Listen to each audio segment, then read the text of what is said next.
Ladies and gentlemen, this is the 12th and final round. Right hand, Golovkin steps in and there he goes again. Unbelievable. Mayweather makes him pay. What a rookie mistake. A sensational left hook by De La Hoya. It's fact. I'm the best. You know what I mean? Sometimes I don't want to believe it myself, but it's the truth. I'm the best. I'm going to show you how great I am. From Southern California, this is the Last Round Podcast. Episode 165 of the Last Round Podcast. Thank you again for joining us. No guest this week. It's just us two to give you the rundown and the reviews and previews and news and notes in this crazy world we call boxing. But jumping right back into it, this past Saturday, the 19th of February, from the Manchester Arena in Manchester on ESPN Plus here in the United States. Was it on Sky? It was on Sky Sports pay-per-view over there in London, right? England? Yes, sir. Yep. Kell Brook gets the 6th round TKO over Amir King Khan. Mike, you and Al Dawson of The Insider last week both picked Amir Khan. I want to say technically picked Kell Brook. I did have some concerns about the weight because I wasn't sure if it was going to be, detrimental. Obviously, it wasn't. He pretty much outclassed him from the beginning. It looked like Khan just wasn't even there. His legs weren't even there. What'd you think? Yeah, you could see early on, not only did Amir Khan go in with the completely wrong game plan, and I think you could hear Bomac in the corner telling him, hey, stop standing in the pocket. He was doing the usual kind of Khan thing that he used to do before. He'd get hit, he'd stay in the pocket, he'd try to trade. I just don't know whether he just got old, maybe the legs weren't there. You could see that he really should have been, punching, getting in, getting out of range, using his speed and his combinations and his quickness of his hands. But he didn't. He just planted his feet, was trying to trade with him. And, after getting caught early on, his legs just weren't there. And I was kind of surprised that Kell Brook didn't jump on him, because I think there was around a minute left after he got knocked down and his legs weren't there at all. I'm surprised Kell didn't jump on him, try and get him out there, second or third round. But, Dominic Ingle, I think, was telling him, take your time. It's going to come.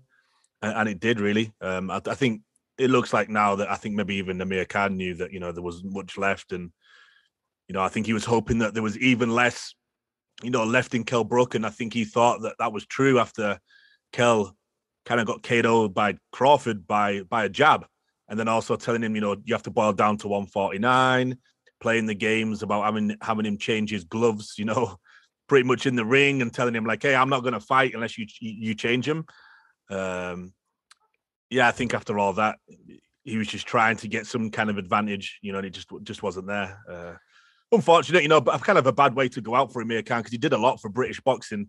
He did really well in the Olympics, turned pro, kind of changed the whole amateur scene. Him and Audley Harrison brought a lot more, funds after, doing so well in the Olympics. A lot more funds came into the amateur scene. And, look at what we've got now. Up in Sheffield, you have the, the Boxing Institute there. And then we've had Anthony Joshua and a whole host of people come through, thanks to those guys. And, I'm a big fan of Khan, and I like Kell Brook as well. I kind of grew up, obviously, watching those two. And Amir Khan, for somebody that has no chin, he has an absolutely huge heart, and fighting him because huge balls too. Yeah, he honestly does, because when you think, if you don't have a chin, you think, okay, well, I'm going to play it safe a lot of the time, but he never did. Even in this fight, I think he even went into it thinking I'm probably going to get smoked here. When he saw that Kell Brook looked decent, at the weigh-in, I think his heart kind of changed, and he's like, I think I'm going to get beat, and then. But he still stood there, still traded the whole time, and, eventually got stopped in the 6th. But, great performance for him, and, turning it around to Kell Brook now. I thought he looked good, but it was hard to say because Amir Khan was so bad. I think he's won himself another payday, though. And if I was him, I think those keeping it on the British side of things, and obviously not trying to go up too far and, fight someone at a world level. I think fighting like a Conor Benn or a Chris Eubank Jr. would be good. If he wants one fight, Conor Benn, because it's in and around the same weight division. If he wants 2 fights, he could probably go up, fight Chris Eubank Jr. Around 150, 160. he kind of gets a free reign there because if he loses to Christian Eubank Jr., he can say, it's not my weight division. Conor Benn, let's go.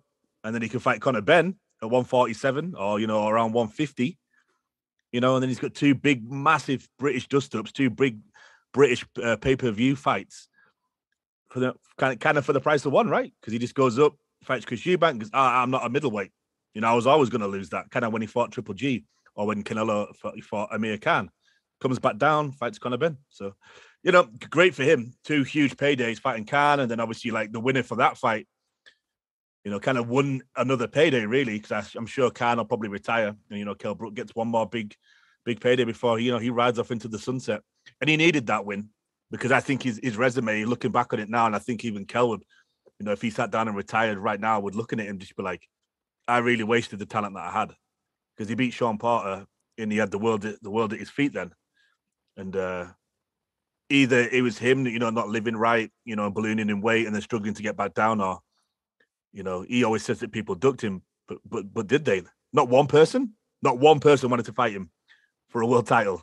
Surely they did, but he went and fought like, Jojo Dan and a whole host of, people like that. And, he was one of my favorites at the time. I really liked him and Khan, and, Khan managed to get people in the ring. Why couldn't Brook? Money. True, yeah, but I'm sure, he was with Matchroom, wasn't he? So, like, I'm sure, Eddie would have wanted to put some of these guys on at big shows in Sheffield because Kell Brook had a decent following. But I don't know, was it Kell just not living right, and they couldn't test these big people, or was it just other people in the in the world over in America just holding those belts hostage? But I mean, we'll never know now. It's too late, isn't it? It's that he's not on that level anymore. But starting with the actual fight, I mean, as I said, my concerns initially were about the weight. Kell Brook has, essentially overgrown the 147-pound division. I mean, obviously this fight was at a catch weight, like 149 or something like that. So they were both, around that weight for this fight. So that's the only concern that I had. But like, obviously on fight night and even at the weigh-in and how he looked, and he was completely like, if you want to compare it to something also that also happened this weekend that we'll touch on, some people on Twitter and online saw the rounds of Jaime Munguia after the weigh-in the day before his fight. He didn't look too good. We'll touch on that situation as we move forward and throughout the show. But that's what I thought. I was like, okay, Brook, he kind of kills himself to make 147, or at least as close as he can to that. So that's why I had a concern. But I still, in the back of my mind, I still felt, even if he had some difficulty making that weight and it would affect him, I thought, well, maybe it shouldn't affect him that much, just because I feel he's the stronger fighter. And Khan's never showed any improvement about, from his chin, his legs, Khan's polarizing because he's fought a lot of people. He's, his stardom, his celebrity across the pond is big. He's been on those reality shows and TVs or whatever. And he brings a lot of money to the table. But I just thought Khan was not Khan, but I thought Brook just had too much pop in his punches. And Brook doesn't really have, I don't want to say doesn't really. I wouldn't say he has like a glass chin or anything like that. He can take a shot a lot more than Amir Khan. But from that first round, when Brook rocked him, and you could see it in Khan's legs, I was like, here we go. That's when I kind of knew. I was like, okay, I don't think this is going to bode well for Amir Khan here. And obviously it didn't, I mean, I don't think he was close at all. There wasn't any rounds where he really, do you think he knew like going in, or do you really think he like saw Kell Brook at the weigh-in? He's like, oh man, maybe this isn't my night. Or do you think he knew, like, I'm probably not going to win this, but it's a big payday. A lot of people are interested. I'm going to get paid. He wants to fight. This is like 10 years in the making or whatever. So he just went for it. I mean, obviously everybody knows, especially after you watch all these interviews and that face-to-face that him and Kell Brook did, the ball was in Amir Khan's court this whole time, this last 10 years or so. It was Amir Khan who at the drop of a hat could say, all right, let's fight. It was always Kell Brook trying to chase him. I mean, so, obviously Kell Brook gets the win. And like you said, I agree. He secured himself another decent payday, another likely pay-per-view fight, especially if he fights Conor Benn. I know Chris Eubank Jr. obviously fights at 160 pounds. And then he called him out on Twitter. And then Kell Brook, I believe, responded and said, don't mention my name unless you want to fight at 155 pounds, something along those lines. So who knows if they're just fueling the fire here. But do you think I could see how when you mentioned that he fights Conor Benn, he fights him at 160, he loses because, I would think Eubank. You think Eubank would lose? No, you said Conor Benn. You mean Eubank? I mean, yeah, I'm sorry. Eubank. He fights Eubank at 160 pounds, and he loses. But like you said, he could say, "Well, this isn't really my weight class." Conor Benn, let's fight at 147 pounds or a catch weight 150 or something like that. He still has that payday. Honestly though, who do you think realistically? Because obviously, Eubank and Conor Benn both have a lineage, and they're significantly big stars across the pond over there, especially because of their dads. Who would be a bigger commercial success or a bigger commercially induced fight? Kell Brook, Chris Eubank Jr. or Kell Brook and Conor Benn? I mean, because you obviously you grew up over there. That's your place over here. So I'm asking you as an expert. Expert, I don't know about that. I would go, and it's because of the platform.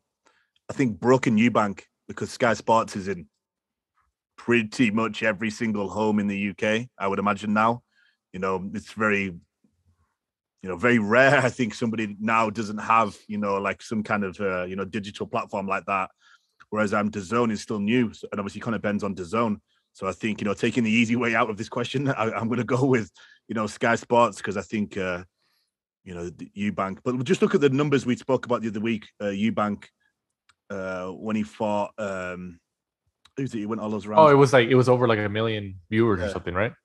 Yeah, Williams. Sorry, when he fought Williams, Liam Williams, right? Yeah. So I think at the time, obviously, Matchroom were on Sky Sports, and most people around our age grew up watching Kell Brook in the UK, and those are the sort of people I would imagine now that are buying like the pay-per-views because you've got like, you're settled, you've got a good income and stuff like that. You're now old enough to, be purchasing, like pay-per-views. And so I could see that doing like, a good amount of numbers on Sky Sports. Kell Brook, I don't believe has a contract with Matchroom at the minute. I think he's just fight by fight. Obviously you got, that last fight with Amir Khan was on Sky Sports. So, why not stay there? And it'd be an easy fight to make, because Eubank's obviously with Sauerland, who are on Sky Sports. They're using Eubank pretty much as their kind of selling point. He's their big star. He's their cash cow. Yeah. Yeah, he's kind of like their AJ at the minute until AJ re-signs with, either them or DAZN.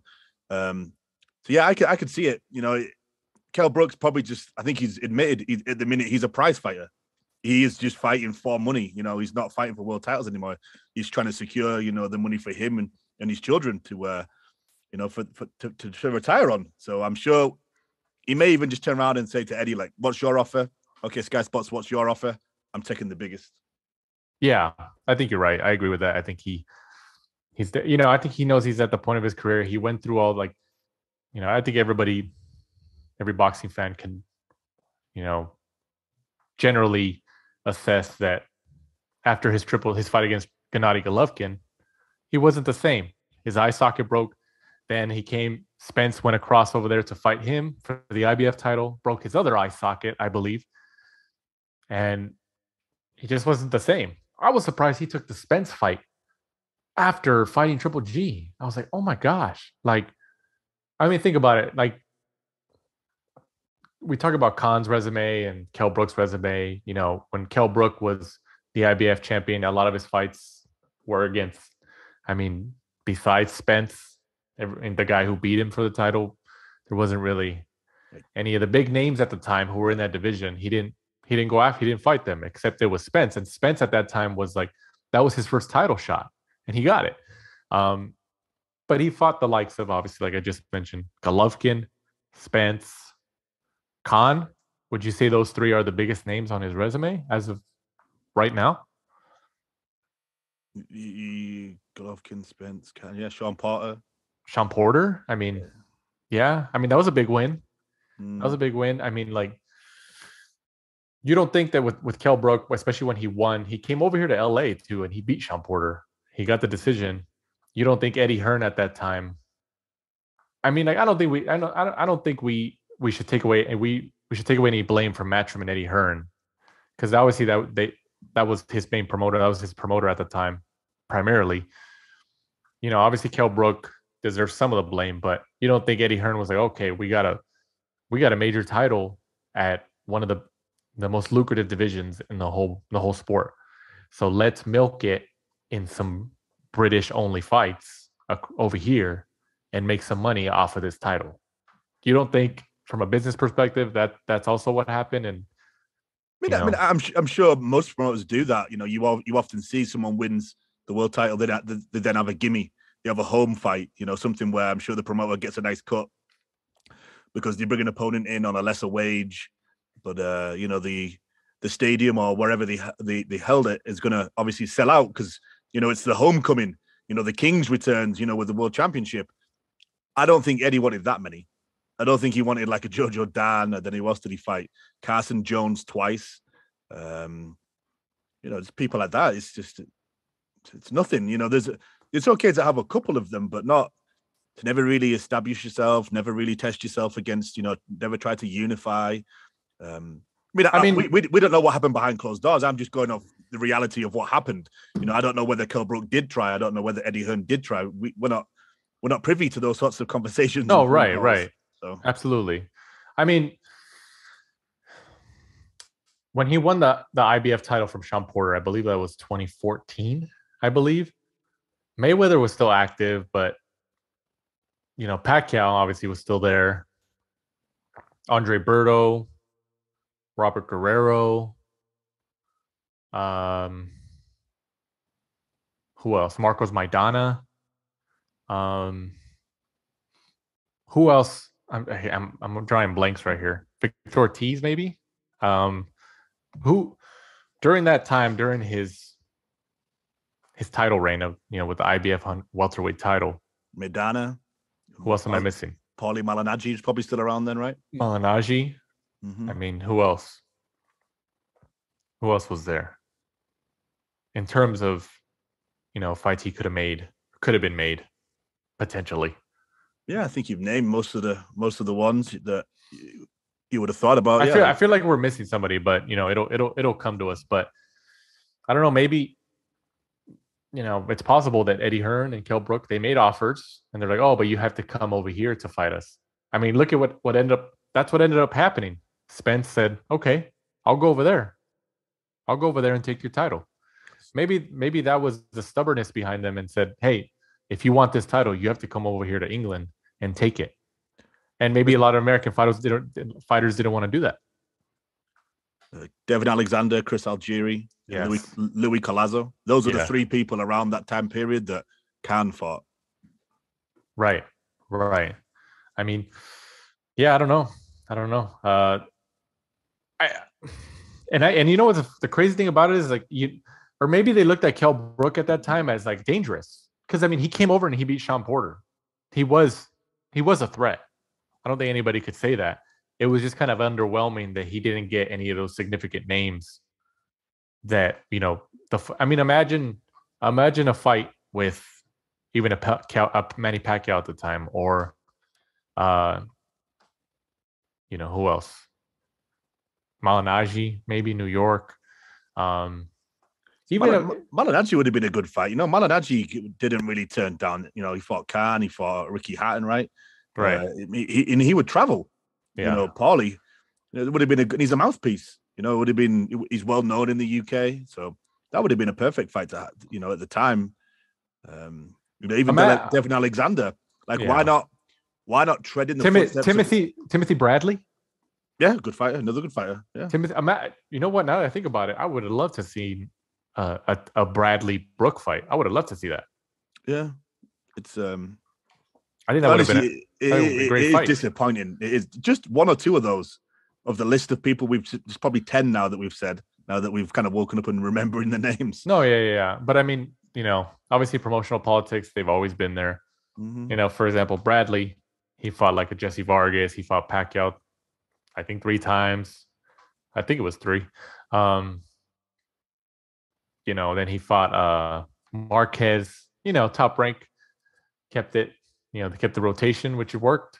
I mean, what if even a Brook Marquez fight, at that time? Marquez was still kind of active at the same time. I don't know. I still think especially when he took the fight against Golovkin, I was like, man, this guy's got balls going up to all the 160 pounds, and he had some success. Like Al Dawson last week was saying to us, he's like, he was some moments where he had some success, but it was ultimately too much because Golovkin's power ended up catching him eventually with those body shots, those liver shots, and just kind of crippled him. But like you said, he earns himself another payday. He's in the driver's seat right now, essentially. He's doing the prize fighting. Let's just see who bites first or who ends up getting. Like, if you had to pick right now, who gets to fight first? Is it Conor Benn or Chris Eubank? Does if it's Eubank, does he bend to Brook's demands and go to 155? I could see something like that being the sticky situation if he goes down the Eubank. I think he's a Eubank. I think he'd want it on his terms. He'd want to come out second. He'd want the majority of the pie.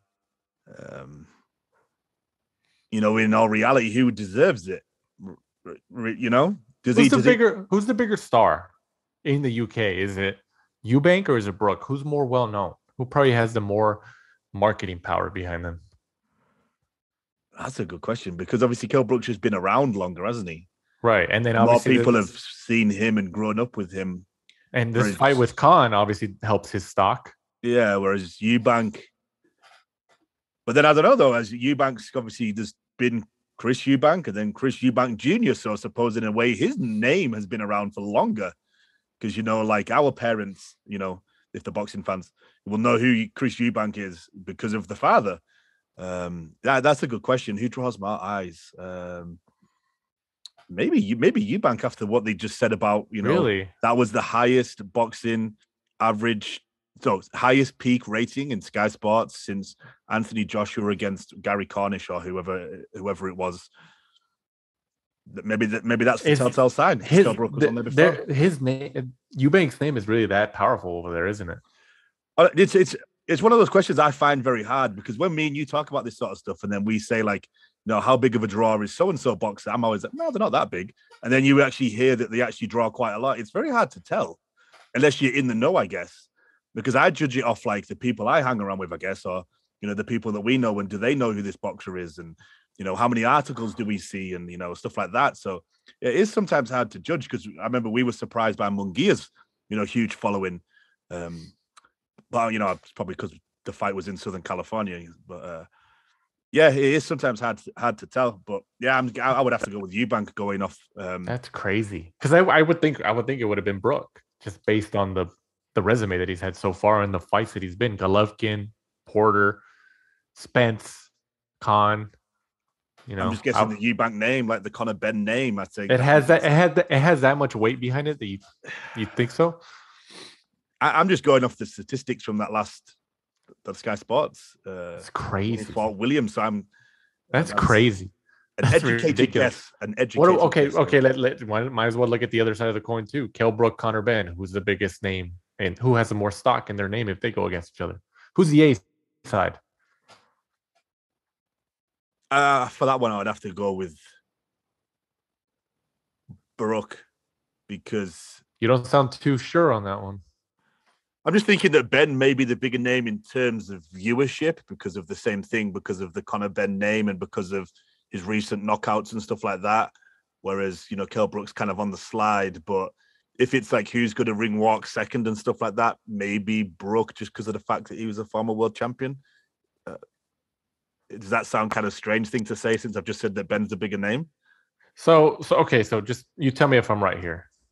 Categorizing all three of those names.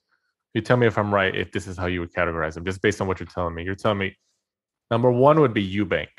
in terms of stock, in terms of, notoriety in the UK. Then Brook, then Ben. I don't know about 1, 2, 3. notoriety. I'm going by who I think eyes on the TV. Okay. Because in terms of because notoriety, I would class as Kell Brook is probably the bigger because of the fact that he's won things. But I'm judging it just off your question being how many people would watch that person.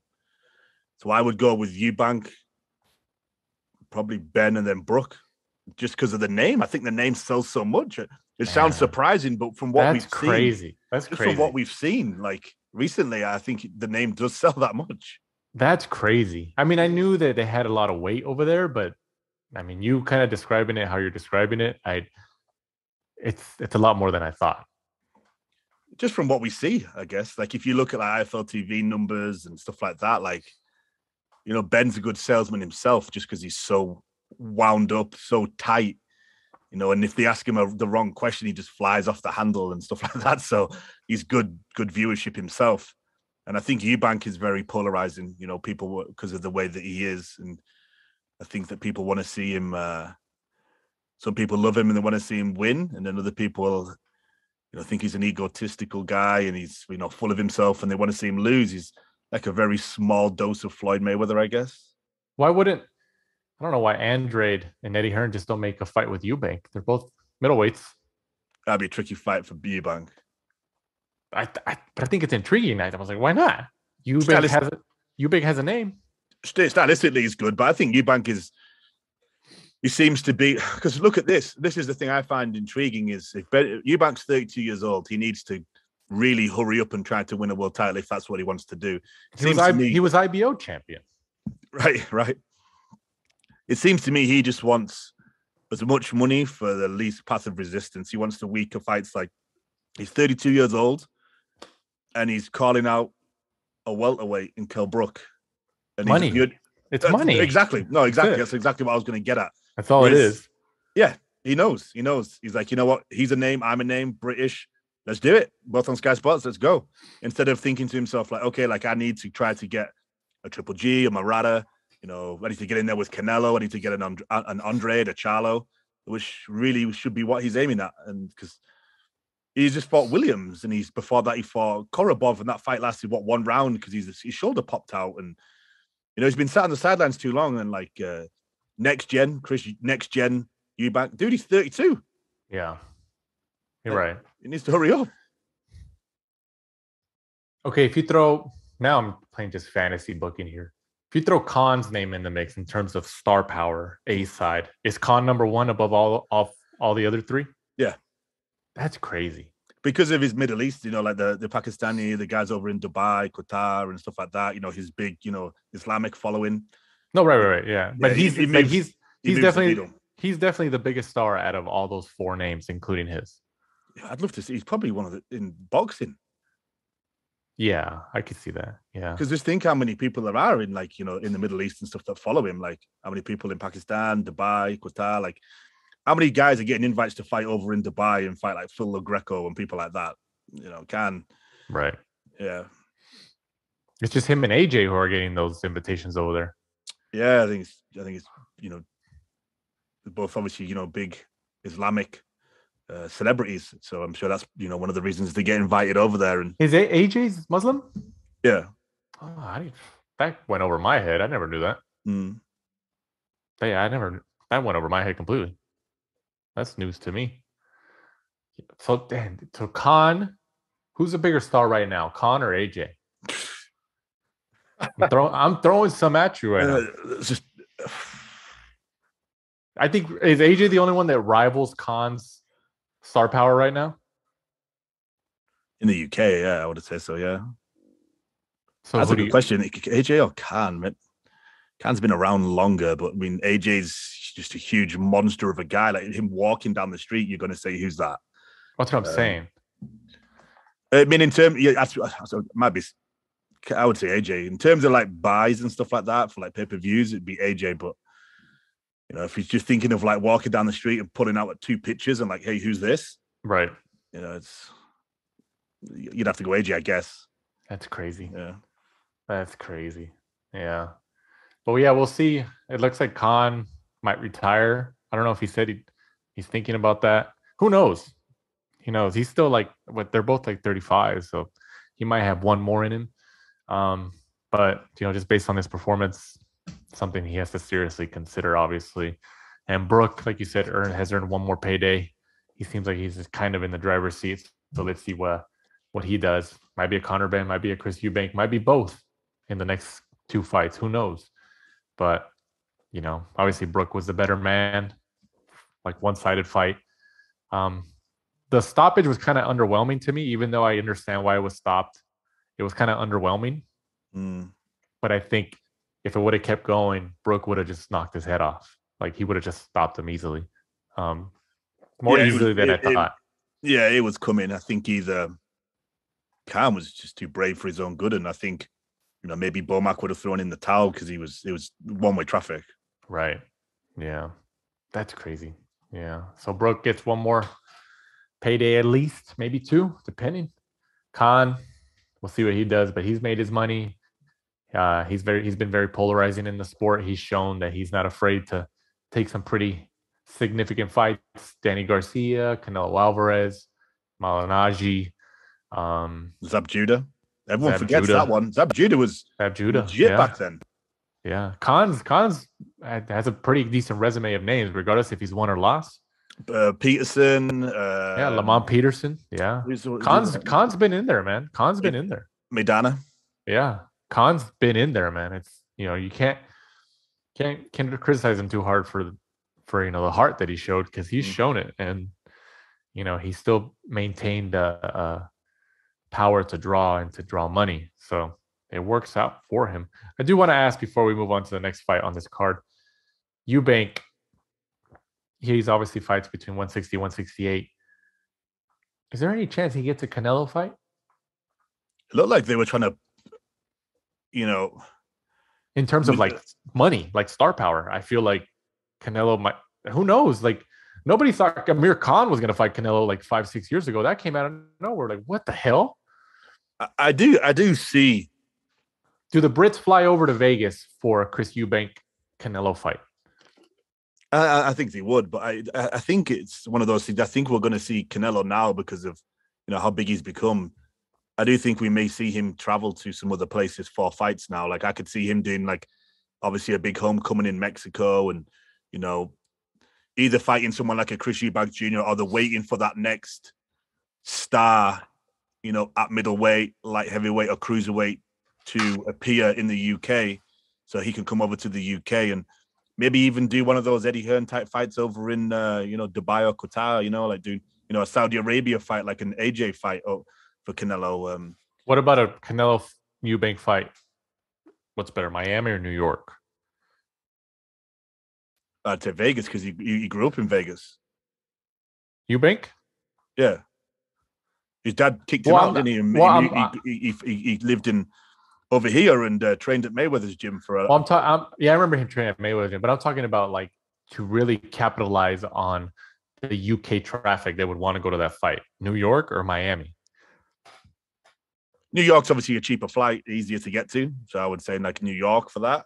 But then Vegas, obviously, like the Brits just love Vegas. They love to party, it's and then obviously Vegas just has that, you're driving down the strip and there's all the lights, and you go into the fight and there's Eubank v Canelo up on the signs. I think like New York or Vegas would be perfect for the Brits. They'd fly over to that, and if he's the only guy you could really think of that would be a big enough draw for Canelo to fight, but I don't know. It'd have to be at 168 because it looks like Canelo's going to light heavyweight, doesn't it? And I don't know if we haven't really got any big enough names to honestly, like I could totally see it, and I could see Eddie Hearn. I mean, Eubank is obviously with Sky Sports, and he's promoted by who? Eubank is Sauerland, Kalle Sauerland, and his brother. So maybe, I don't know, maybe Eddie Hearn wouldn't want to do that, but you think it's possible Eddie Hearn maybe he's like, hey, what about Eubank? He proposes it to Canelo. He's like, he's got a big following. Do it in Vegas and they'll travel. I can see Canelo wanting to do that. Technically you are the world champion. Like, why not? He's already unified. He's undisputed at 168. Yeah, he can do whatever. he's always been able to do whatever he wants, essentially. But he has all the belts. So if people say, like, if he fights Eubank, I can't believe he fought him. He should have fought. He should have went up to 175. It's like, criticize him all you want. The guys, he unified all those titles in a year and a half. He beat all the guys with the belts. Like, if I was a fighter and I lived over here, I was born and bred here, and you're watching, like, the Carl Froch, George Groves, the Klitschko against AJ, and you're seeing them come out in these stadiums with 80,000 fans and fireworks and the crowd's going crazy, you'd be like, I want to fight there. Right. I don't know. We'll see how it goes, but I'm telling you, I don't think a Eubank Canelo fight is out of the question. I feel like that's one of those that comes out of left field and people are like, what the hell? Like, I could see it. I could really see it just because of Eubank's name. I could see it. Like, I mean, he has limited options. In terms of star power fighting somebody else, obviously Canelo's name draws on his own. But, you want somebody. That's why they picked Khan all those years ago, because Khan has a lot of star power. I feel like Eubank might be the same. I don't think he has as much star power as Khan did at that time, even now, but Eubank's at 168-ish.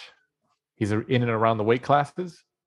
Canelo's already unified the titles at 168. He can do whatever he wants.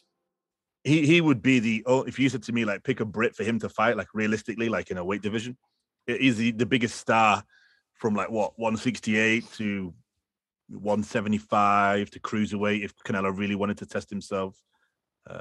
He's the only one I could think of. Like, I know I can hear the criticisms now saying, what has Eubank done to deserve that fight? He's never won the big one. He's never won a world championship. He was an IBO world champion. I get it. But in terms of star power, marketability, business, and like you said, the UK would travel, especially to Vegas. They want to party. They go to a fight. They make an adventure, a vacation out of it, an atmosphere. I mean, if you look at it from a business standpoint, why not Eubank? Even though Canelo would knock him out, Floyd fought Andre Berto, didn't he? That was his last fight. That was his last fight. Yeah, he fought Andre Berto, Robert Guerrero. Yeah. I mean, even though Robert Guerrero, but before that, he was champion and he was on a pretty good win streak. But he fought Andre Berto, even though Berto, like, it was randomly as well. Yeah. It was just, just a way to give Berto a payday, and he was a PBC, like, I want to go off onto the sunset on an easier fight. It's pretty much what it was. But yeah, in terms of, and I'm not talking about skill, we're talking about business. Eubank, Canelo Eubank. I could see it. Like, I'm saying it right now. I'm throwing it out there. I think it's a possibility. And if it shows up, people are like, what the hell? Like, where did this come from? Well, you're hearing it here right now that I think that's one of those names. Like in 2015, when they announced Canelo Khan, and people were like, what the heck? Amir Khan fighting Canelo, going up in weight? Thinking about that situation, Canelo Eubank. I'm just throwing it out there, right there. I can see it. I can totally see it. I'm telling you. I mean, we haven't heard anything. We haven't heard anything about who his next fight is. I mean, is it going to happen this next fight? Highly unlikely. Highly unlikely. I would go next year. Right. But I'm telling you, it's there. It's there. Also on the card, we were talking about that topic for a long time. Also on that card, Natasha Jonas gets the second round TKO over Chris Namus. And this is for the vacant WBO super welterweight title. What do you think about Natasha Jonas's performance? Yeah, a good performance. You can see that she threw that same combination a few times before she caught her with it and knocked her out. But is it a good thing for women's boxing? Everyone's going to be like, such a negative thing to say after, such a nice lady won a world title. But she had a chance against Terry Harper. She had a chance against Katie Taylor. And, it's just that there's no fights and there's not enough people in women's boxing that they were just like, okay, let's just move you up. Let's just keep moving you up. And eventually you'll get it. Like, you get a title shot, you get a title shot, you get a title shot. It's like, it kind of poo-poos women's boxing in my opinion. lovely lady. She's great on commentary, and it's good to see her win a world title. But I was just kind of like, if you're a male, you can't just be like, okay, I'm just going to get a title shot at, welterweight, and then I'm going to go up to 154. I'm going to go up to 160, 168. Like, oh, finally I won one. It's it's just kind of bad for women's boxing. It's just like throwing darts at the board, see when you hit the bullseye. Yeah, exactly. It's that's just what it is, and it's why people keep saying about Clarissa Shields, like, oh, she's unbelievable. Like, look what she's won, and look how many world titles she's won. But dude, it's kind of like a brand new sport in a weird way, right? There's not that many people. Yeah. You couldn't do that in men's boxing. That's why, like, when they compare her to, like, oh, well, she did it faster than Lomachenko did. You're comparing apples to oranges there. It's absolutely completely different. Yeah, I remember. You're right. I totally forgot about that was an argument that people were like putting out there when she did that and comparing her to Lomachenko. And like, okay, I understand why you're doing it, but like, you can't really compare it. Like you said, it's apples and oranges. You can't really compare the two. No. Yeah. There's not enough people. There's not enough. Contenders. You can't just move up and down the weight divisions, or else all guys would do that. I do think, and obviously I think you might disagree with this, you think it's Marshall, but I do think that she is the best pound for pound female boxer. I do think that. And I still think she beats Savannah Marshall, even though you say she doesn't. I really do. Well, we'll find out this year. I mean, it seems like it's going to happen. I really think she still, if she beats Shields, not only if she beats her by decision, but if she like knocks her out, that's going to be crazy. That's going to be crazy. Shields goes rounds with everyone. Yeah, she always goes for the cards. Yeah, she goes rounds, and like, okay, she's fought some good people, but Savannah Marshall takes people out. That's wild. They've had one, I think just one similar opponent, Hannah Rankin. Savannah Marshall knocked her out. Oof. I know styles make fights, and that's people's arguments and stuff like that, but she knocked her out. I hope whenever they meet, hopefully it's soon, next couple months. I just hope it lives up to the hype. I really do. Well, Savannah's just moved. She's fighting April 2nd, I think, or it's the beginning of April, and then the next fight should be Shields in probably the summer. Hopefully. Shields is going to be there ringside for that fight in April.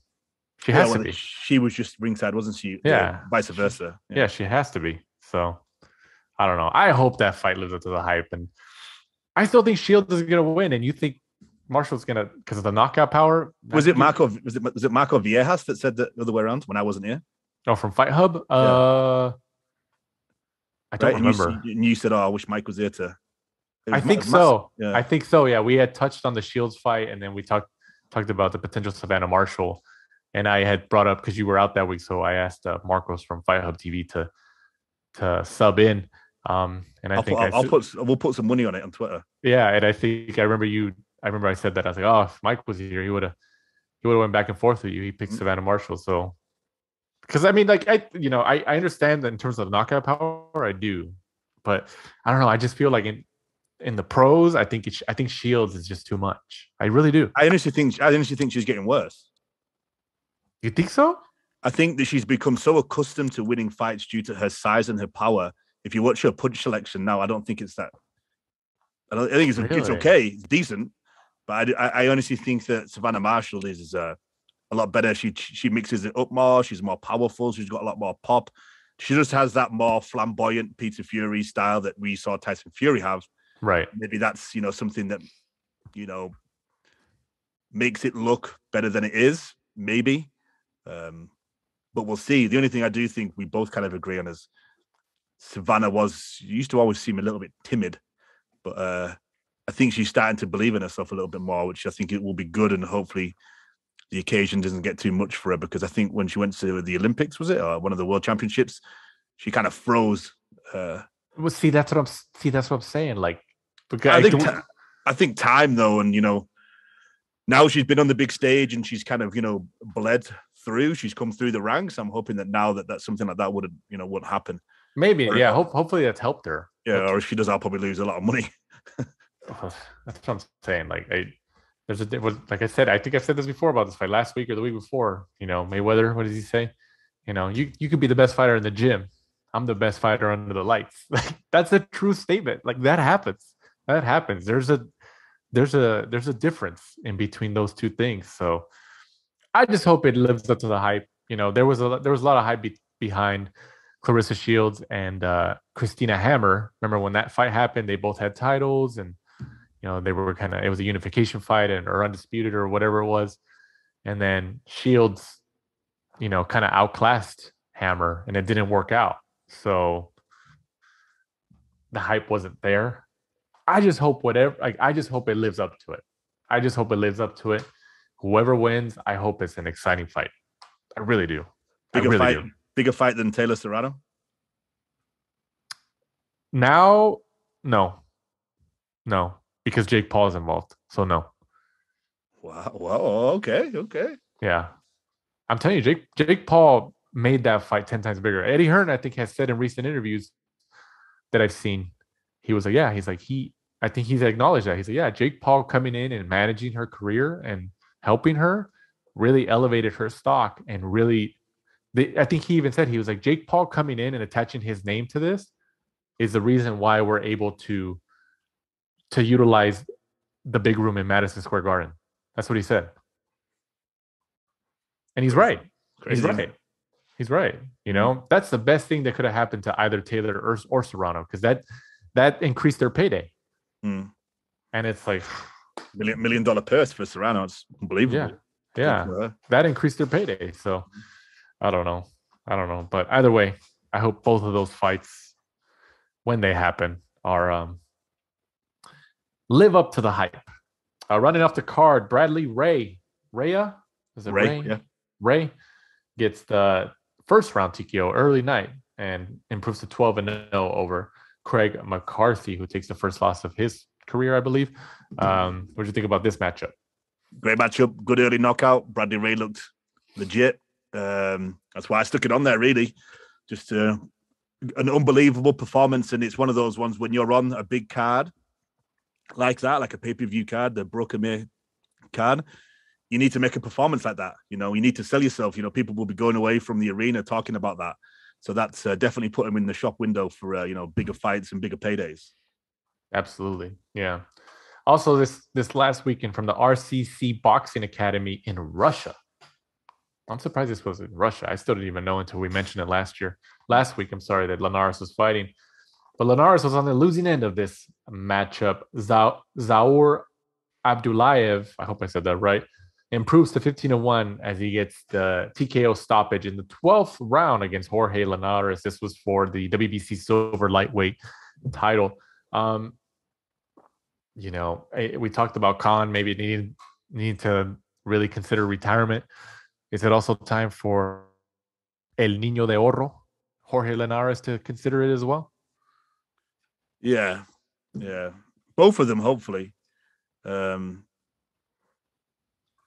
grew up watching both of them, and they're, so good. Someone started calling me. I don't want to see him, get knocked out, a few times now, and hopefully he rides off into the sunset now, because that's his 54th fight, and I just. I've enjoyed watching him. He lost this one. Obviously, he got knocked out by Cano not too long back. I think it's time. If he moved back down to lightweight after trying to go up to 140 for a period of time, and found those guys too big and too strong. So I think it's time to call it, and it's going to be. Tell me if you agree with this really quick. I feel maybe I'm wrong. Maybe Linares' pride is a little different. But I feel like Linares is going to be like Gamboa, where Gamboa just PBC keeps giving him paydays and giving him to these younger guys as they move up. Do you think Linares would be open to that? I hope not. Hopefully not. But I honestly, I wouldn't be surprised. They throw money at him. Hey, Linares, you're a name. You were a world champion. You fought Lomachenko. You fought Devin Haney. You fought these guys. It's going that way, though. It is. It is going that way. The last few fights. I hope it's not like that. No, the last few fights seem like that. And okay, Linares has had 54 fights, but Linares has had some big fights and he's had some big paydays.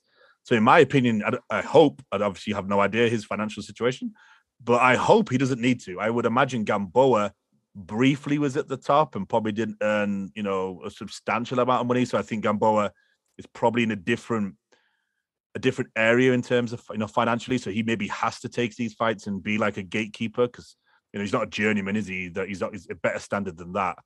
I hope Linares doesn't. But the problem is I wouldn't want to see Linares RCC Boxing Academy in a city I can't name in Russia.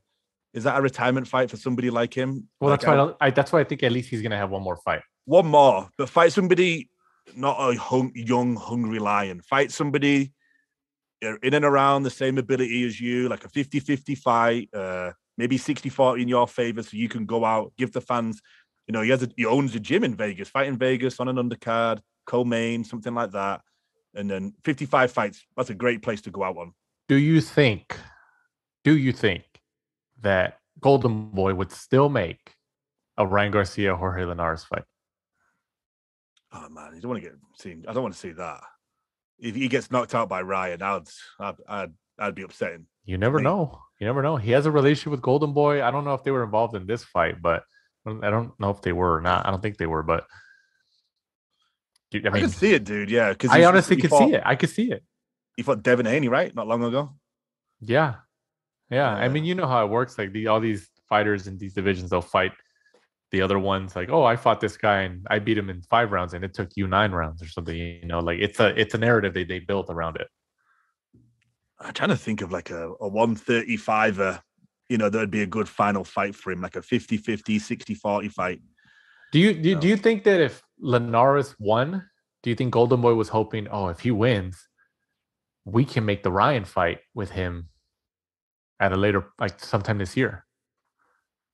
I think they were looking at that. I bet you that was on the table. That was on the table. I could see it because the weakness that Linares has always been early knockouts by heavy punching people. Because Cano and then earlier ones before that, every time he lost, it was always to heavy punching people early. Obviously, this fight wasn't. I'm not trying to say that before people jump on that, right? Because this was a 12th round knockout. But fighting someone like Ryan, obviously with the age and stuff like that, I could see that. You might have hit it on the head though, like him and Gamboa. Yeah, maybe I could see them against each other. Yeah, right. Final fight. Yeah, you know what? That's him and Gamboa right there. I would like that fight actually. I just thought of it after you said it. I was like, why don't we put those two together? Yeah. I hope he doesn't go the route of Gamboa and just becomes a name and he's like, they're paying me to fight these young up and coming guys. I'll take it. But you bringing up that as a possibility. That's interesting. We've had some requests for an update from Roberto Diaz from Golden Boy. So I'll try and get him on and do a bonus show. We'll reach out to him. Yeah, we'll reach out to him, see if we can get him on and give us an update. I'll ask him about Linares. Is he still with them? And can we do a Gamboa fight? You know what? That both in their, would you call it the twilight of their careers or would you call them the back end? I mean, whatever. However you want to describe it, that's actually a pretty good fight. At this point, that's a very interesting fight. Like, oh, wow. Like they're kind of in similar spots in their careers right now. That's a freebie for you, Robert. You can have that one, dude. I could see that. I could totally see if that happens. People hear first on the last round, but obviously the winner Abdullayev is now the WBC silver lightweight champion. I think I don't know if he was, but he has the title now.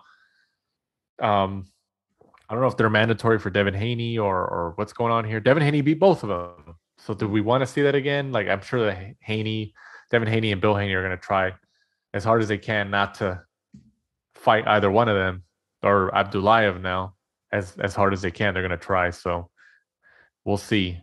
Let's just say the WBC enforces this mandatory because I don't know. Is Abdullayev a mandatory now for Devin Haney? The WBC make up their own rules, don't they? Like you'll see somebody do a WBC eliminator. And then they'll be like, oh, no, that wasn't a final eliminator. That was just an eliminator. So you're like, what? So there's like an eliminator and then a final eliminator. Yeah. Like you said, I mean, I don't see them putting him in there with Devin Haney again. Obviously, all roads are trying to lead to Kambosos.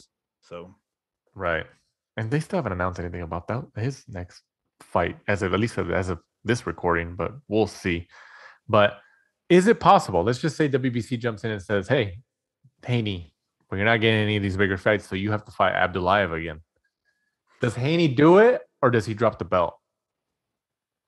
No, I mean, it means all that gold means more pay, doesn't it? So I think he would keep it. He's kind of just is he the WBC champion, or is Kambosos? Like Lomachenko was the real WBC champion, and Teofimo Lopez beat him, and then Kambosos beat him. So Kambosos really is right.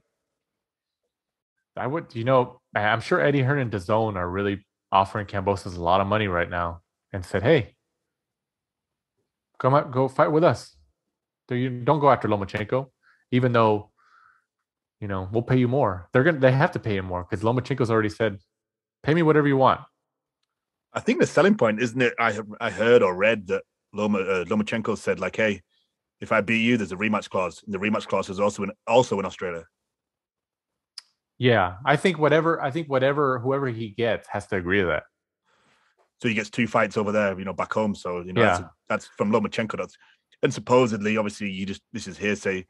Loma said, "Whatever. Like, if he needs part of my check, give it to him. I want legacy. I'm not bothered about for the financials." But then Devin supposedly countered that by saying, "I'll take what Loma takes." Yeah, he tweeted right back after he read that news. He's like, whatever deal he gets, he wants, I'll take the same thing. I mean, him saying that, you got to give it to Haney. He's like really, even if he doesn't get the fight, you really got to give it to him. If all this is like real and not let's just like clout chasing, especially after you tweeted that, whatever deal he has, I'll take the same thing. You got to give it to him. Like, he's really like, hey man, I'll take the same deal he has. He's really trying. He's trying. And I honestly think Haney beats Kambosos. I really do. But maybe I might be wrong. I think Kambosos has that dog in him right now, and he's on top of the world. But we'll see how it goes. But I'm interested to see how those turn of events develop as the weeks come forward. Also, this past weekend, we touched on this earlier, from the Plaza Monumental in Tijuana, Baja California, Jaime Munguia gets the third round TKO over Demetrius Ballard.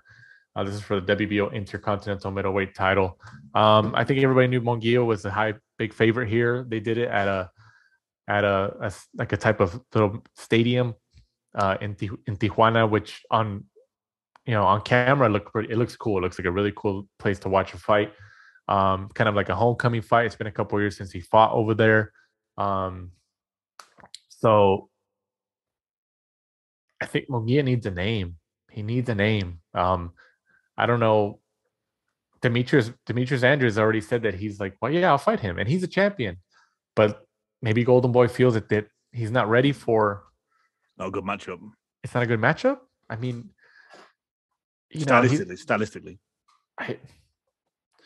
But I mean, like now they're talking about who's the next guy, the mandatory or the eliminator. It was Zach Parker, isn't it? No, it's not Parker. That's not the name I was looking at. Isn't it a top rank fighter? Is it a top rank fighter? Isn't it like a Ukrainian guy or a Russian guy? Oh, Yanabek. Yes. So, I mean, I'm assuming that's the next fight. That's a tricky fight. I mean, see, like, if I was De La Hoya or Golden Boy, because that is a tricky fight. That's what I was thinking. I was like, it's a tricky fight, and Yanabek doesn't have the star power. He doesn't have the name. He doesn't have a title. Andre's already said that he's down to fight you. Why not just skip Yanabek and avoid the hard fight, get a bigger payday? I think, and you tell me if you agree with this or not, I think Munguia has a better shot at Andre than he does against Yanabek.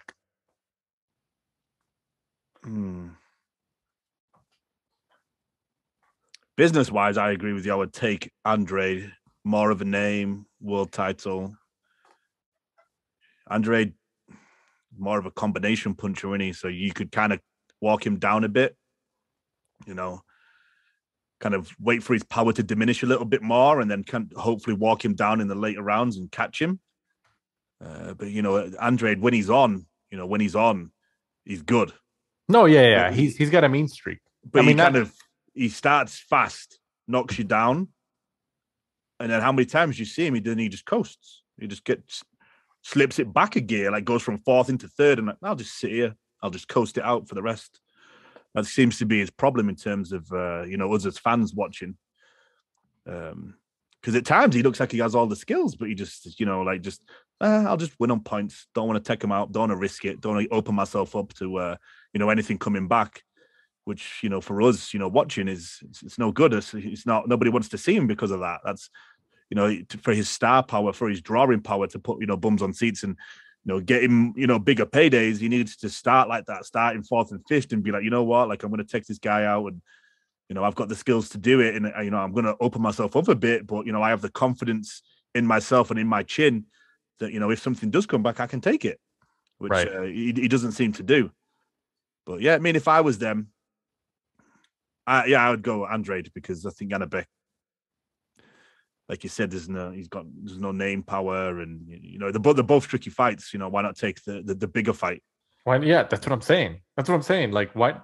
Take the bigger, more marketable fight, and you have a world title shot. They're both on. It's on DAZN. Golden Boy, Matchroom. It's on DAZN. It should be easy to make. I feel like the DAZN brass would be telling Golden Boy, like, hey, just put him against Andrade.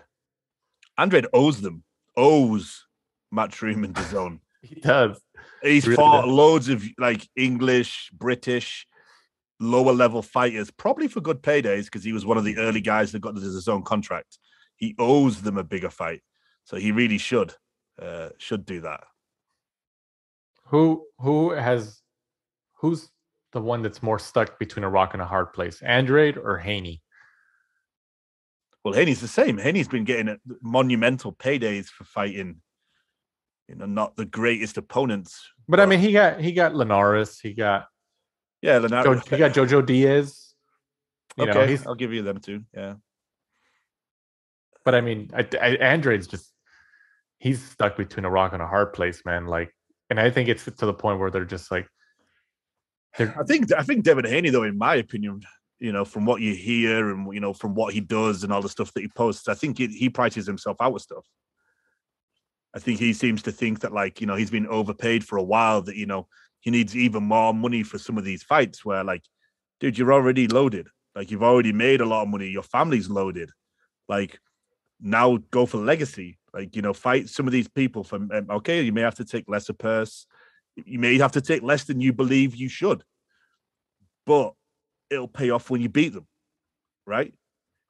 Risk. Invest in yourself. I mean, he's trying with the Lomachenko fight. It seems like he's really trying. But like you said, like, is that just? It's just for show. Is it for show? Yeah, I mean, I could do that. If you were a fighter, like, I'll what we'll do, winner takes all. But then when it comes down to it, you're like, hell no. How many people post stuff like that?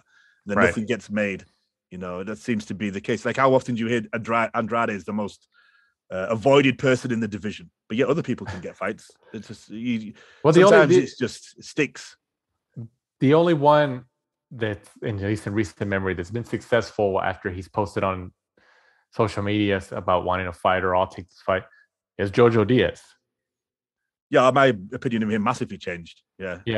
Like the new Jojo Diaz appeared. Yeah, he's posted stuff and he's gotten the fight, like the Haney fight, when Haney was originally going to fight who was the original scheduled opponent, and they fell off, and Jojo Diaz jumped in and he was like, I'll fight him, I'll take the fight. And Haney called him out and replied back to him and said, if you really want the fight, have Golden Boy reach out. And look at what happened. They made the fight. And Jojo got the title shot. Yeah, he lost, but like, he wasn't outclassed. Like, it was a decent, entertaining fight. He held his own. Haney won the fight, but Jojo responded online and was like, I'll take the fight. And even after he lost, a couple of days later, he was like, I'll still fight Ryan. He still threw it out there. It's like, dang. So it could happen. But yeah, Andrade, I'm telling you, if I was Golden Boy, bypass Annabek, could just go straight for Andrade. Go straight for Andrade. Because I honestly think it's a tricky fight, but I think Munguia beats him. I really do. I might be wrong, but I think Munguia beats him. And I think it's an interesting fight. You know? I mean, who else is Munguia going to get right now at 160 pounds? And if he's really having, who knows? Maybe it was a nutrition thing, but based on that video at the weigh-in after he weighed in, how he looked, kind of drained. If you notice, and we've seen it before, obviously, but for Munguia for this weigh-in, he looked drained. He looked exhausted. He had the glasses on. His face was just. And the next day when we saw him again after he's rehydrated, he's able to have a meal. He looked like he was filled out a lot more. He looked healthier. He was smiling, walking around into the arena. Like, is he having trouble making 160, or was this just a bad weight cut? Nutrition? Who knows? We're gonna have to wait for this next fight. But I'm sure that's something that Golden Boy's noticing right now too. Is okay, that wasn't a good sign. Is he having trouble making 160? If that's the case, they talk to him and he's like, you know what? Yeah, my body's kind of fighting back. Golden Boy needs to be like, okay, we're making the Andrade fight. We need to get you a title shot. I mean, because he had the title 154 and he vacated it and he moved up because he couldn't make the weight. I think that's why you have to make the Andrade fight, especially if he's having trouble making 160 pounds now and he has to move up to 168. Why not move up to 168? Canelo's there. Imagine a Munguia-Canelo fight in like a year or two. Golden Boy's back in the fold. It's Golden Boy and Munguia against Canelo and Eddie Hearn. Imagine the story and the marketing behind that. Just imagine it in Vegas. I'm telling you, Munguia-Canelo, what's the likelihood of that happening in the next 3 years? It should. I mean, it should, because just like, I don't understand why he doesn't really want to take the big Mexican fights, like he said before, like the Benavidez, the Munguia. It fell out 80,000 stadium easy in Mexico, Texas, yeah. Oh yeah, Texas, yeah, I can see it. Dallas, like somewhere like that. Yeah, Cowboy Stadium, yeah. Yeah, who knows? But obviously he got the win. He made a quick night. I think he did what he had to do. And I'm telling you, I think I would take the Andrade fight. If he doesn't, there's obviously some reasoning behind it, but I would do it. But I'm sure Andrade wants to be like, you have to come to Rhode Island or you have to come to me. Eddie Hearn's going to say that, but I feel like Andrade has to the point where he's like, okay, I'll go wherever you want, as long as I get some decent name. He has to go to LA. Go to Arizona. Go to Texas. The ball's in Munguia's court for that one. I think Andrade knows that, and he just kind of has to do it. But who knows? Moving on to this upcoming weekend fight previews. This Saturday, the 26th of February, from the SSE Hydro in Glasgow on ESPN Plus. Josh Taylor, in his first defense of his undisputed super lightweight titles, goes up against Jack Catterall. I think we talked about this after Taylor beat Ramirez, how you said that Jack Catterall was going to get a shot, probably likely next. But you're not really giving him much of a chance. You think Taylor's going to run through him, right? I believe that's what you kind of said, maybe not in those words. Yeah, he should. Taylor's a monster. He is. Yeah, Josh Taylor's, he's undisputed. You don't become undisputed in the 140 division just. And it's not like Ramirez didn't give him like a decent fight. Like Ramirez has some good moments, but Taylor's power was just too much. The problem with Taylor is he's got slightly like Amir Khan. Taylor, for the first, I think it was like 6 rounds of the fight. I was there. Wanted to stand and trade with him. Eventually, when he decided to wake up and just box, it was easy against Ramirez. And I think in this sort of fight, Jack Catterall has been kind of on the shelf for a long time, hasn't been tested. He's been, just waiting for his shot at the WBO title because he's been mandatory. He actually stepped aside to let Josh Taylor fight Jose Ramirez. Now, now's his chance. But unfortunately, I think Josh Taylor's going to be just too good. Yeah, I mean, he should be. But what if Jack Catterall upsets him? What an upset that would be.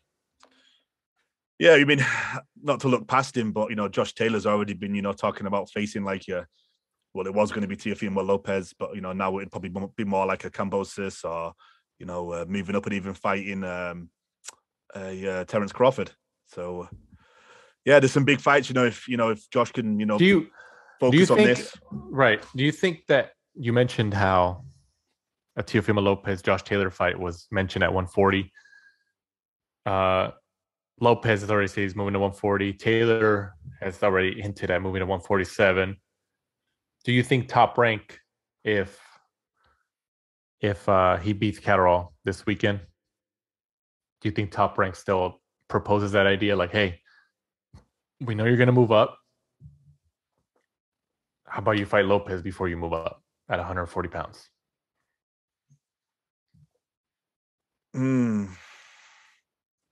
Great fight. I think that's a pretty good fight. Great fight. I think Top Rank from a business perspective would propose that idea. No, like, hey, fight Lopez before you move up. And Lopez has a chance to, if he wins, to become undisputed at 140 pounds. And then he runs the division, essentially, and gets another second win after his 135 loss to Kambosos. Taylor moves up, goes to welterweight, Crawford. Well, Josh Taylor smokes Catterall, then smokes Teofimo Lopez, moves up and then smokes Crawford. Do you think he beats Crawford at 147 pounds? I was just saying that because he was British. But I was going to say, dang. Do you think Crawford, with the bad blood that he has with Top Rank right now, do you think he even fights Taylor at all in the next couple of years?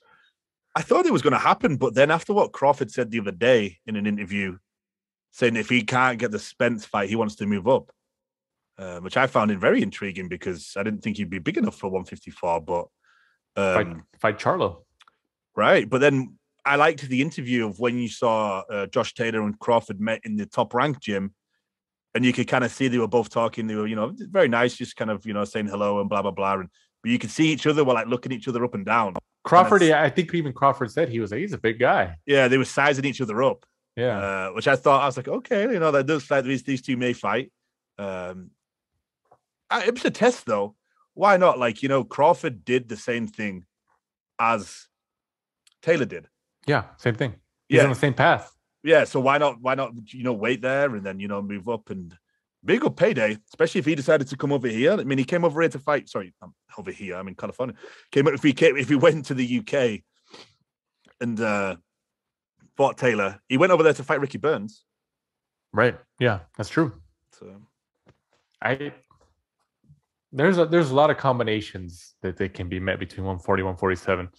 But honestly, Top Rank, if you want to deliver content to ESPN and make Disney happy, I'm sure they're going to propose that, hey, before you move up to 147, how about a Lopez fight at 140 pounds? Decent payday, pretty big payday. We should get a pretty decent size audience on regular ESPN. They might even make that ESPN pay-per-view. But I think that's a business side. And even from a matchup side, I think that's great. I think it's great. And then Taylor moves up. Let's just say Taylor beats Lopez. Taylor moves up, vacates the titles. Top Rank's going to try to, obviously get Lopez to get one of those titles or get Jose Ramirez to get one of those titles. Why not? Lopez Ramirez. I think a Lopez Ramirez fight would be awesome. Think about it. Think about the possibilities. But so does Josh Taylor stop Jack Catterall, or does it go to decision? I think he stops him. In what round? Later, 8. I'm going 4. Early night. I'm going 4. Early night. Well, all these early nights we've been seeing, I'm trying to stick with the trend. Also on the card, Robisai Ramirez, 8-1. How do you say it? I think it's Robeezy Ramirez. Robeezy Ramirez, 8-1, goes up against Eric Donovan, 14-1. Who wins this? Good fight. Two good prospects that are actually kind of matching up early in their career. I might go for a shock here. I might go for Donovan. Ramirez has been a little bit hot and cold. What? Good fight, though. Good fight. We'll see. Also, this upcoming weekend on Showtime from the Cosmopolitan Hotel in Las Vegas, Chris Colbert, 16-0, goes up against Hector Luis Garcia, 14-0. Based on the records, should be competitive, but Colbert's got some talent. Yeah, I feel like he takes it, and he's the easy favorite here. What do you think? No, I agree. Someone's O has got to go. The old usual sign that you see on the posters. Yeah, Colbert, it looks legit, doesn't he? Good fighter. There's obviously Hector Luis Garcia as a standing opponent. I think Colbert takes this, pretty easily, to be honest with you. Also on the card, Jerwin Ancajas, trained by Freddie Roach, I believe, 33-1-2, goes up against Fernando Daniel Martinez for the IBF Super Flyweight title. I like Ancajas. I like watching him. He's very entertaining. I think he's the easy favorite here. What do you think? Problem is when you get these like unknown guys that come from like South America. We've seen it on the Eddie Hearn cards. You're like, yeah, oh, Ancajas is going to wipe the floor with him. You wouldn't be surprised if Martinez came in and just knocked him out, because it just happens, doesn't it? In these lightweights, you get these unknown guys that come from nowhere and they're legit. Ancajas has a lot of fights as well, though, for Superfly. That's what you got to think. He has had a lot of fights, a lot of wars as well. I always think about and I think you were at the fight too, but I was there covering it. Robert Guerrero at the Honda Center in Anaheim, California. Robert Guerrero and the literal, and I'm not saying this to dog him, he was the literal cab driver from Argentina. David Peralta. He was promoted by Samson Lukowitz. And Peralta beat him. He beat him. And people were like, what the hell? Like, because everybody like coming in was like, oh yeah, this is just, get Robert Guerrero a fight. Peralta was just he was unknown, and he won the fight. I mean, he didn't amount to anything after that. He lost, I think, his next fight in overseas somewhere. But that, I always think about that fight just because I was there ringside covering it.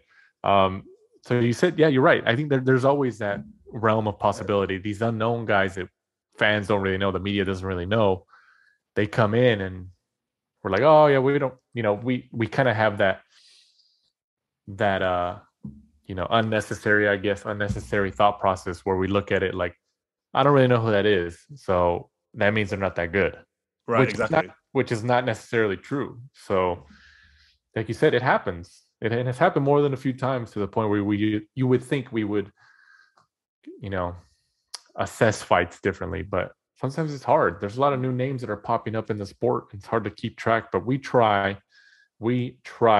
Also on the card, Victor Postol returns. He's had some pretty decent fights over his career against Gary Antoine Russell, 14-0. Isn't Russell like a rising prospect? Yeah. He's one of the Gary Russell Jr. clan. Right. This is a good measuring stick, because Postol only really has losses to some of the best. So to see how good Gary Antoine Russell is, very, very good measuring stick. Is it harsh to say Postol's a gatekeeper now? But like a gatekeeper to the top echelon of the division. Well, okay, let's go. You talked about his losses. He lost to Terrence Crawford. He lost Josh Taylor. He lost to Josh Taylor, and he lost to. The other one was a long time ago. Who did he beat? Who did he beat in Carson? Remember, over here in Carson, California, at the StubHub. Didn't he beat somebody there? Was it Lucas Matisse? Right? It might have been Matisse. I think it was Matisse. I think I was there for that fight. I think Matisse's eye, and he took a knee. He just didn't get up, and Jose Ramirez, Josh Taylor, and Terrence Crawford. Yeah. Ramirez beat him, but it was a tricky fight. He knocked out Matisse in the 10th. Yes, that's right. That was at StubHub in Carson, California. Yeah, I think I agree. I agree with how you describe that. Postol is a gatekeeper, but maybe to the upper echelon of the division. I could agree with that. I think it's kind of weird how we're describing it as that, but it's true. That's true. I mean, he was a world champion back in the day, but I just think now that's what he's become, even though he's only had 3 losses to the very best, I guess. Terrence Crawford. I mean, it's not many better than those guys. So yeah, if Gary Antoine Russell gets this, and this is his 15th career win against someone of Victor Postal's, standard, it's a very good win in my opinion. If he does it, that's crazy. That is crazy. Moving on to news and notes. Dillian Whyte, finally. I thought it came to the 11th hour there, and I thought there was going to be some crazy things happening. I was like, is he really not going to sign, or is he just trying to play mind games here? But Dillian Whyte finally signs the contract to face Tyson Fury, reportedly at least. I don't know if there's any official announcement, but reportedly signs a contract to fight Tyson Fury on April 23rd at Wembley Stadium. Were you as confused, I guess, as I was? And did you think Dillian Whyte was playing games, or did you think there was a chance that he wasn't going to sign and this fight wasn't going to happen? I think he's playing games. You're never going to turn down $8 million when he's been.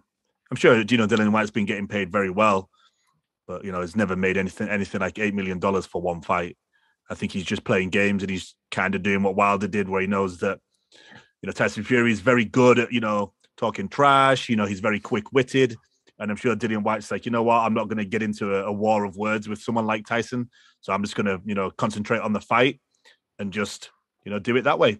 Keep silent until probably, very close to the fight when they do the press conferences and media days.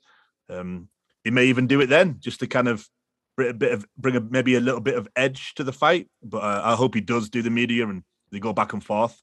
Yeah. Either way, it should be entertaining. The press conferences and all that, it should be entertaining. Eddie Hearn and Bob Arum working together, right? That's entertaining too.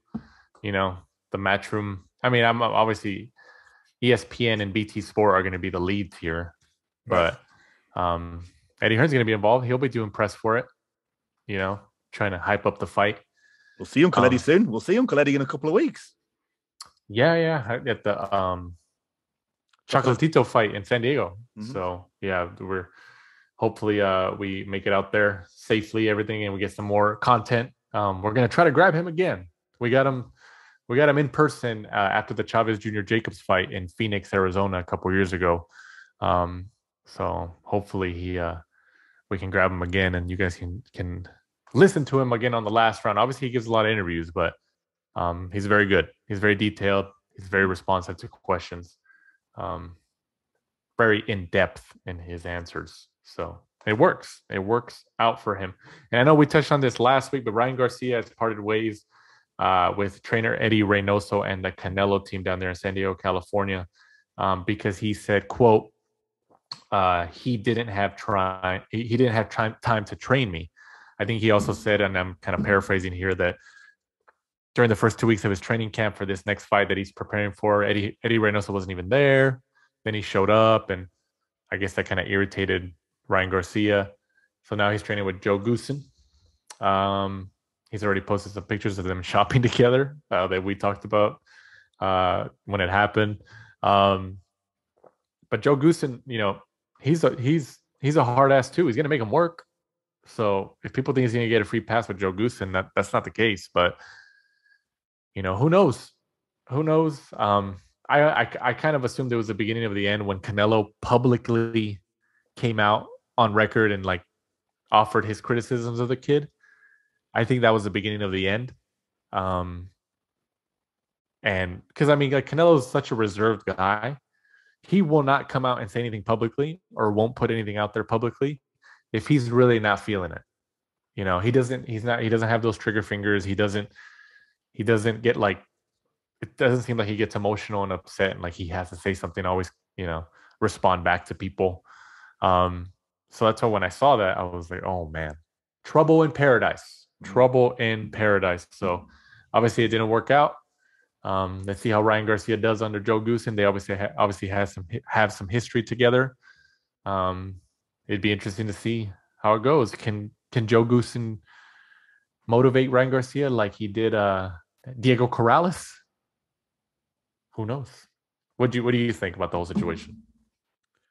If Ryan, has, kind of grown up and he's going to focus on his boxing, then I think Joe Goosen stylistically is a good is a good trainer for him. You know, he does like heavy-handed fighters that, you know, kind of concentrate on, you know, single punches. Because I was in camp with, you know, Amir Khan when he was with Joe Guzan that time. And, you know, that's kind of what Joe was doing with him. And obviously I thought it was kind of odd because Amir is more of a combination puncher, but that's kind of the style that he likes. He likes, you know, big punching fighters. So that does suit Ryan. But I think, you know, Ryan's own worst enemy. You know, he kind of focuses on a lot of stuff, you know, on outside of the ring, because he is a business. He is a business. And I think he knows he has to give attention to that, which, you know, I get it. Yeah, I mean, I think he probably needs to, you know, kind of separate them. And, you know, when it's boxing time, it's boxing time. You know, everything else kind of needs to take the back seat, which is, you know, I'm sure is easier said than done. But only time will tell. But, you know, hopefully it does well. You know, Ryan's a local fighter for us, and, you know, it's been good to see him do well. And I think we all want to see him in there with those big names in the lightweight division. So, you know, hopefully he's polarizing. Up. He's a polarizing figure. Definitely. Yeah, 100%. He gets attention. Yeah. And I think I agree with you how, like, maybe, you know, when it's fight time and he has to train, you know, maybe he should disconnect a little bit from social media and, you know, that whole side of his lifestyle.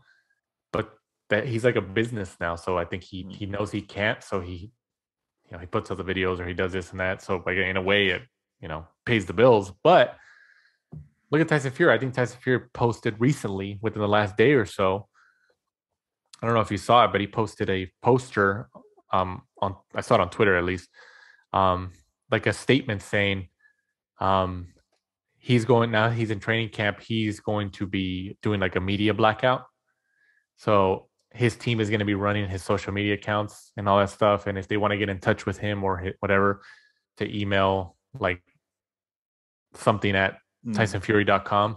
So he put like, hey, everybody's going to put that stuff out on my social media handles. They're going to put Team Fury. That's going to be them. That's not going to be me. I mean, and Fury has a huge profile. Does Ryan need to do that? Something like that? I think so. Yeah, I think it's just hard, you know, to meet all those demands. You know, you're only one person. There's only so many hours in the day, and, you know, boxing is unforgiving. So yeah, I think so. Who knows? But once again, making it to the end right here as we're crossing the finish line of this week's episode of The Last Round. Thank you again for joining us this week. And before we completely sign off again, Mike, go ahead and let them know where they can find us and follow us.